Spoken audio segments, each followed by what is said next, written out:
Trader ka ba at hindi mo pa rin alam kung ano yung mga tamang currencies na dapat mong i-trade? Well, sa video na to, ipapakilala ko sa iyo yung 3 types of currency pairs. Let's go! Number 1, meron tayong major pairs. Pangalawa, meron tayong minor. And pangatlo, meron tayong exotic. Si major pairs, ito yung mga traded pairs with high liquidity. Ibig sabihin ng high liquidity, maraming pera sa mga currency na to. Or tinitrade siya ng tinitrade. Marami nag-i-invest din dito. Basta lahat ng mga major currency na may kapartner na USD, katulad ng Euro USD, GBP USD, AUD USD, NZD USD, USD JPY, USD CAD, tsaka USD CHF. Yan yung mga major pairs natin. While si minor pairs or cross pairs naman, ito yung mga nag-i-include ng 2 currencies pero hindi kasama si USD.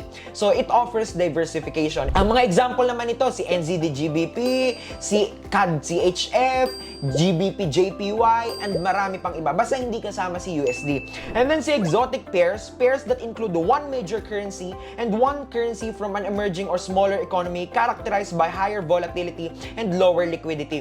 Kasama si major, especially si USD, at saka isang emerging country. Halimbawa na lang, Turkish Lira and USD. Okay? Or Norwegian krone at saka USD. So, yung mga parang mga hindi kilalang currency at saka yung USD, pag pinag-prepare mo sila, pasok naman siya kay exotic. So, ito yung mga major currencies. Yan yung mga nabanggit ko kanina. Australia, Canada, United States, Eurozone, US, United Kingdom, Japan, Switzerland, at saka New Zealand. Ito yung mga minor pairs. Ito yung example. So, ang dami ko nang nabanggit kanina. So, pause nyo na lang yung video na to. And then, ito naman sa exotic currencies. Pause nyo lang yung video na to. Ito yung mga example naman.